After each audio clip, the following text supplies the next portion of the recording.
Social society gossip ಕಾರ್ಯಕ್ರಮಕ್ಕೆ ಸ್ವಾಗತ. ನಾನು ಏಕನಾಥ್ ರಾಜ್ ಉಡುಪಿ. ಈ ದಿನ ಸೋಷಿಯಲ್ ಸೊಸೈಟಿ ಗಾಸಿಪ್ ಕಾರ್ಯಕ್ರಮದಲ್ಲಿ ನಟಿ ನಯನತಾರ ಅವರ ಬಗ್ಗೆ ಮಾಹಿತಿ ನೋಡೋಣ ಬನ್ನಿ. ಪ್ರತಿ ಸೆಕೆಂಡ್ಗೂ 10 ಲಕ್ಷ ರೂಪಾಯಿ ಚಾರ್ಜ್ ಮಾಡಿದ ನಯನತಾರ. ಎಸ್, ನಟಿ ನಯನತಾರ ಕನ್ನಡ, ತಮಿಳು, ತೆಲುಗು, ಮಲಯಾಳಂ, ಕನ್ನಡ ಮತ್ತು ಹಿಂದಿ ಭಾಷೆಗಳಲ್ಲಿ ನಟಿಸುವ ಮೂಲಕ ಪ್ಯಾನ್ ಇಂಡಿಯಾ ಸ್ಟಾರ್ ನಾಯಕಿಯಾಗಿ ಮಿಂಚುತ್ತಿದ್ದಾರೆ. ಈಗ ಅವರ ಸಂಭಾವನೆ ವಿಚಾರ ಚರ್ಚೆಗೆ ಕಾರಣ ಆಗಿದೆ. ನಯನತಾರ ಮೊದಲಿನಿಂದಲೂ ಅವರ ಊಹಾಪೋಹಗಳಿಗೆ ಗುರಿಯಾಗಿದ್ದಾರೆ. ಮೊದಲು ಪ್ರೀತಿ, ನಂತರ ಮದುವೆ, ನಂತರ ಸರ್ಗೂಸಿನ ಮೂಲಕ ಅವಳಿ ಮಕ್ಕಳ ತಾಯಿ, ನಂತರ ನಿರ್ಮಾಪಕಿ.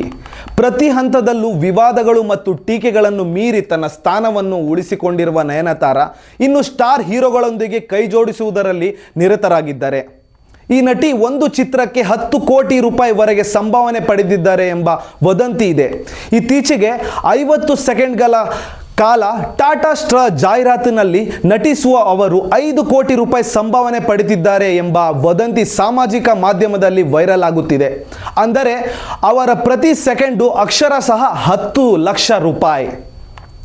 ಈ ಜಾಹೀರಾತಿನ ಚಿತ್ರೀಕರಣ 2 ದಿನಗಳ ಕಾಲ ನಡೆದಿದೆ ಎಂದು ವರದಿಯಾಗಿದೆ.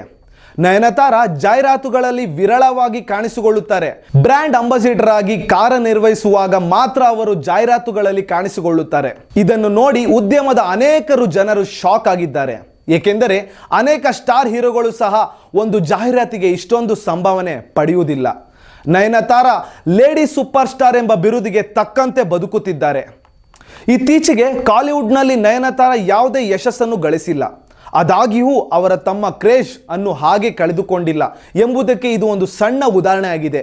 ಏತನ್ಮಧ್ಯೆ ಅವರು ಚಿರಂಜೀವಿ ಎದುರು ತೆಲುಗಿನ ಸಿನಿಮಾ ಮಾಡುತ್ತಿದ್ದಾರೆ.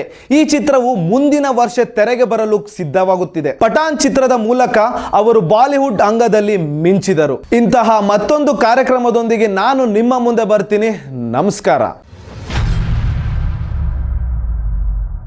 ಇನ್ನು ನಮ್ಮ ಚಾನೆಲ್ನ ಸಬ್ಸ್ಕ್ರೈಬ್ ಆಗಿಲ್ಲ ಅಂದ್ರೆ ಕೂಡಲೇ ಸಬ್ಸ್ಕ್ರೈಬ್ ಮಾಡಿ, ಪಕ್ಕದಲ್ಲೇ ಇರುವ ಐಕಾನ್ ಕ್ಲಿಕ್ ಮಾಡಿ ಹಾಗೂ ಲೈಕ್ ಮಾಡಿ. ಶೇರ್ ಮಾಡೋದು ಮಾತ್ರ ಮರಿಬೇಡಿ.